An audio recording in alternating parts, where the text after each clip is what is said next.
Everyone welcome to Vedant classes. So आज हम class third का इंग्लिश का 9th चैप्टर पढ़ने जा रहे हैं, that is don't tell. Are there some things that grown up don't let you do. क्या ऐसी कोई चीज़ें हैं जो आपके जो एल्डर्स, जो आपके बड़े लोग हैं, वो आपको करने नहीं देते। Read about what this child feels. अब आप इस स्टोरी को पढ़ो and then think about it कि इस बच्चे को जो इस स्टोरी के अंदर चाइल्ड है उसको कैसा फील हो रहा है। So let's begin. Don't tell.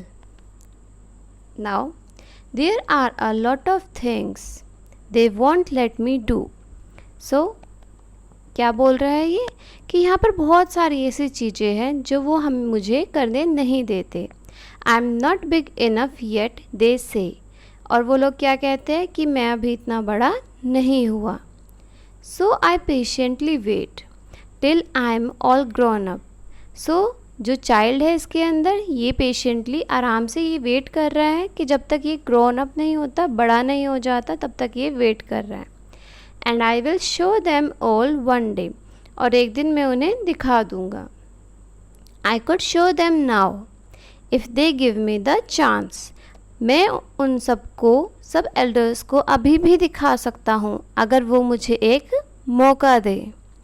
There are things I could do. और यहाँ पर बहुत सारी ऐसी चीज़ें हैं जो मैं कर सकता हूँ।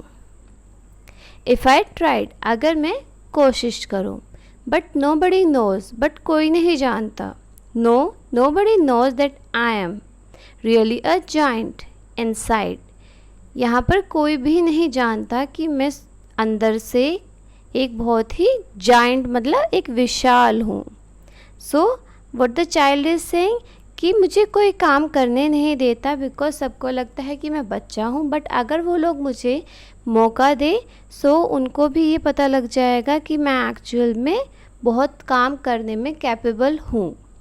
So here is the new words. Enough मतलब काफ़ी, चांस मतलब मौका, जाइंट मतलब विशाल, पेशेंट मतलब शांति से कोई काम करना, you know, patiently, I am patiently listening to this, तो calmness. After that reading is fun. The first question is how old is the speaker, कि स्पीकर जो है वो कितना बड़ा है। So the speaker is a young boy. You can see in a picture also. ऊपर वाली पिक्चर में यू हैड सीन कि वहाँ पर एक बच्चा दिखाया हुआ था, एक चाइल्ड था। So that is the speaker. Second one is who are they and them in the poem. So poem के अंदर जो है फ्रेज यूज़ करा हुआ था, that is they and them. So उस पोएम के अंदर दे और देम कौन है। सो in the poem, they and them refers to the parents of the child and other grown-up pupils. So they और them कौन है? या तो बच्चे के जो पेरेंट्स है वो, या फिर जो भी उसके एल्डर पीपल है, बड़े लोग हैं, उनकी बात कर रहे हैं। What is the secret the speaker is hiding? तो ये कह रहे हैं कि जो स्पीकर है वो कौन सा सीक्रेट हाइड कर रहा है, छुपा रहा है। The speaker is hiding that he is actually a giant from inside. तो स्पीकर क्या हाइड कर रहा है कि वो एक्चुअल में अंदर से क्या है, बहुत जाइंट है, बहुत विशाल है। Now talk time. Think of 3 things that they won't let you do. कोई भी ऐसी 3 चीज़ें बताओ जो कि आपको, जो एल्डर पीपल है, आपके मम्मी पापा है या जो भी बड़े लोग होते हैं आपके घर में, वो आपको करने नहीं देते। So what are that? First thing is they won't allow me to use electrical appliances. वो मुझे बिजली का कोई भी सामान जो है वो यूज़ नहीं करने देते। क्यों नहीं करने देते? कहीं शौक ना लग जाए।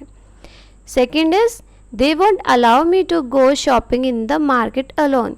क्योंकि अभी छोटा है बच्चा, तो जो पेरेंट्स है वो अकेले शॉपिंग पे जाने नहीं देते। Third is they won't allow me to drive a car और अ राइड अ स्कूटर। और क्योंकि छोटा बच्चा जो होता है उसको उसके पेरेंट्स जो है ना तो कार ही ड्राइव करने की परमिशन देते हैं, ना ही scooter. So these are the 3 things. Now what are the things you would like to do when you are grown up that you can do now. जब आप बड़े हो जाओगे तो वो कौन कौन सी चीज़ें हैं जो आप करना चाहोगे जो अभी आप नहीं कर पा रहे। So the answer is I would like to drive a car, मैं कार चलाना चाहूँगा।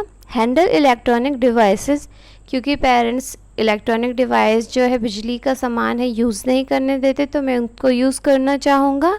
Go on a solo trip, मैं अकेला ट्रिप पर जाना चाहूँगा। Go to a shopping alone, और मैं अकेले शॉपिंग भी करना चाहूँगा।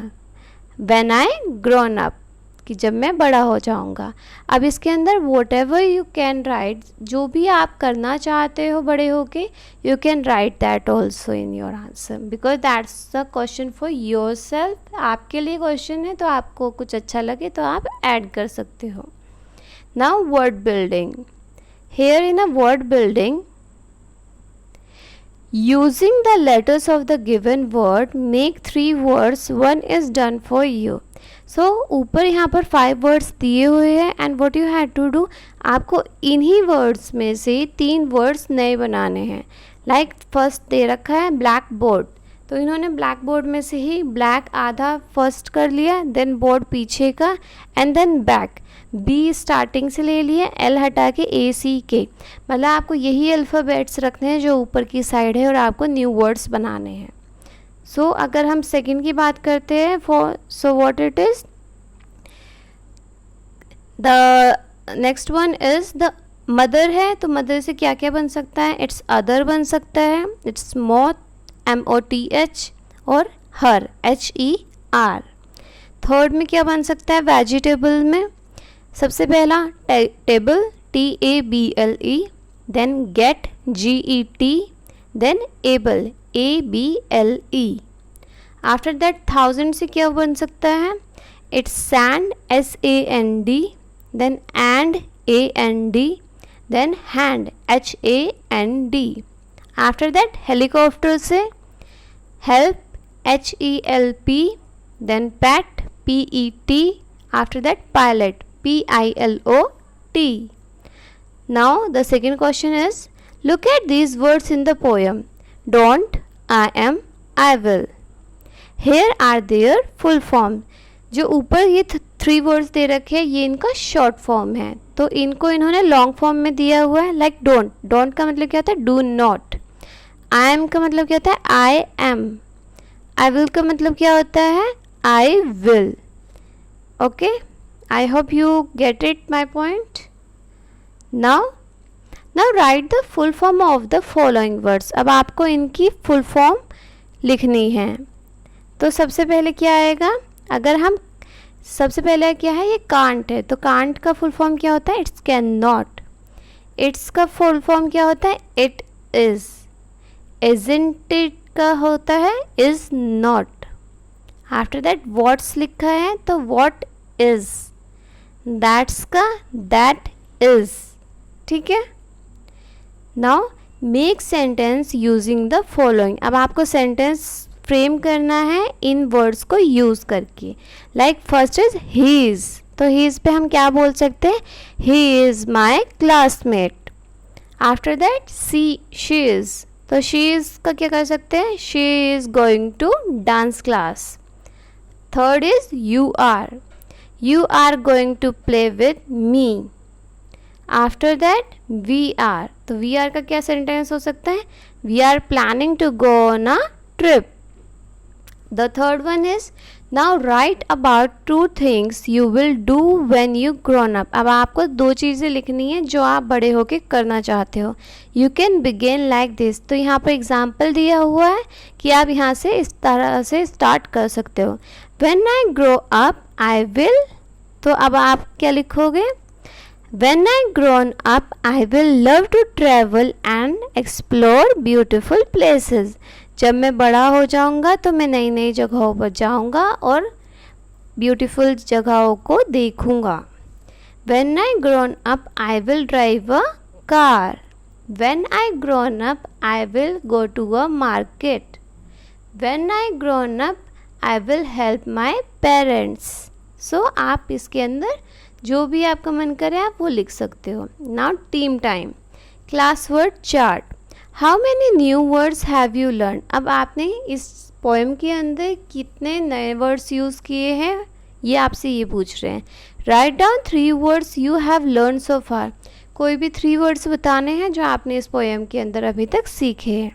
Write them down on a chart और अ ब्लैक बोर्ड. और आपको क्या करना है, उन वर्ड्स को जो है या तो चार्ट पेपर पर लिख दो या फिर ब्लैक बोर्ड पर लिखना है. Tell the meaning to the class. और आपको उसका मीनिंग भी बताना है क्लास में. So what are they? So the new words were I have learned from this poem, that is enough, chance, giant and patient. अब enough की बात मैंने बोली थी. enough मतलब काफ़ी, adequate, adequate. Second one is the chance.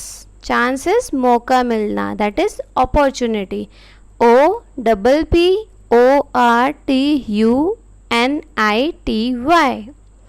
Then third is giant. Giant का मतलब विशाल. और huge person. HUGEPERSON. Then patient. That means being tolerant. सहन करने वाला. सहन करने, सहन जो कर सकता है. It's BEING and TOLERANT. Now say aloud. Giant, jam, gym, June, goose, grey, gold, gum. Choose and tick the word with a J sound. अब ये जो भी वर्ड्स मैंने बोले हैं इसके अंदर J साउंड किसके अंदर आया है आपको वो टिक करने हैं. ठीक है. लाइक जनवरी, गूस, जैम, जैम.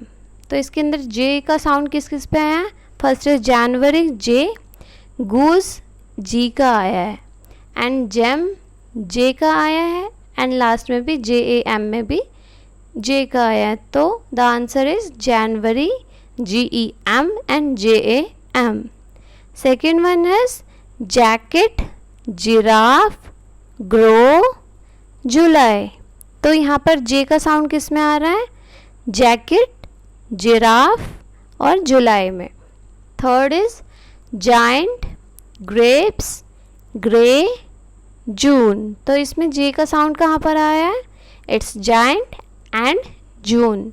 आई होप आपको समझ में आया होगा ये जो भी पोएम मैंने आपको बताई है. If you had any kind of a problem so आप मुझे कमेंट सेक्शन में पूछ सकते हो. And thank you for watching and please do subscribe Vedant classes for more updates. और क्लास 3rd के सारे चैप्टर इंग्लिश के जो है प्लेलिस्ट बनी हुई है, so you can search it. और आप वहाँ से you can ask me anything अगर you had any kind of a problem. So thank you for listening me. Have a nice day.